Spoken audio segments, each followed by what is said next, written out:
Hi friends, இன்றைக்கி நம்ம கார்த்திகை தீபம் பூஜை தான் பார்க்க போகிறோம். நான் பூஜைக்கான வேலை எல்லாம் ரெடி பண்ணிகிட்ருக்கேன். அதுக்கடையில் அம்மா வந்து கொழுக்கட்டை செய்கிறதுக்காக மாவு எல்லாம் ரெடி பண்ணிகிட்ருக்காங்க. ஆஃபீஸ்லேருந்து இன்றைக்கி வர்றது கொஞ்சம் டைம் ஆனதுனால நம்ம தீபத்தை ஃபஸ்ட்டு ஏற்றி வாசலில் வச்சுட்டு அதுக்கப்புறம் மற்ற வேலையை பார்க்கலான்னு சொல்லிட்டு தீபத்தை வாசலில் ஏற்றி வச்சுக்கிட்டு இருக்கேன். தீபத்தை வச்சுட்டு உள்ளக்க பூஜைக்கான வேலையை ரெடி பண்ணணும். பூஜை ரூம் எல்லாமே நான் ரெடி பண்ணி வச்சிட்டோம்னா அதுக்கடையில் என் ஹஸ்பண்ட் வரவும் பூஜை பண்ணுறதுக்கு கரெக்டாக இருக்கும். ஸோ அம்மா கூட போய் கொஞ்சம் கொழுக்கட்டை பண்ணுறதுக்கு ஹெல்ப் பண்ணலான்னு சொல்லிட்டு நானும் கொஞ்சம் ஹெல்ப் பண்ணுறதுக்காக உள்ளக்க கிச்சனுக்குள்ளே வந்திருக்கேன். ஃபஸ்ட் டைம் வந்து நம்ம ஓலை கொழுக்கட்டை பண்ண போகிறோம். அதாவது அம்மா நிறைய டைம் பண்ணியிருக்காங்க, நான் ஃபஸ்ட் டைம் பண்ணுறேன். அம்மா மாவெல்லாம் ரெடி பண்ணி என்கிட்ட கொடுத்துட்டாங்க. ஸோ நான் அதை வந்து அந்த அந்த ஓலையில் எல்லாம் ரெடி பண்ணி வச்சு நான் கொழுக்கட்டை ரெடி பண்ணிகிட்ருக்கேன். இது கடையில் என்னென்னா, என் ஹஸ்பண்ட் வந்து ஐயப்பன் கோயிலுக்கு மாலை போட்டிருக்காங்க. ஸோ டெய்லியுமே எங்கள் வீட்டில் பூஜை நடந்துட்டு தான் இருக்குது. இன்றைக்கி வந்து கார்த்திகை தீபம் ஸ்பெஷல் பூஜை பண்ணிகிட்டு இருக்கோம்.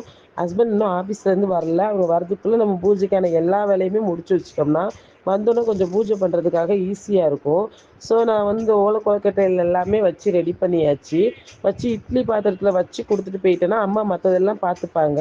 அப்புறம் நம்ம பூஜைக்காக போய் எல்லாமே ரெடி பண்ணி எல்லாத்துக்குமே ஐயப்பருக்கு, விநாயகருக்கு, சிவனுக்கு தனித்தனியாக நம்ம விளக்கு தீபம் வச்சு எல்லாம் ரெடி பண்ணி வச்சாச்சு. இதுக்கடையில் என் ஹஸ்பண்டும் வந்தாச்சு. வந்து அவங்க குளிச்சுட்டு பூஜைக்கு ரெடியாகி கீழே வந்துட்டாங்க. இப்போ நம்ம பூஜை தான் நடந்துகிட்ருக்கு. ஆக்சுவலி நிறைய ஐயப்ப சாமி பாட்டெலாம் படித்து பூஜையை நம்ம முடித்தாச்சு. ஃபைனலாக வந்து பூஜையை முடிச்சுட்டு தீபாரணி காட்டியும் முடித்தாச்சு.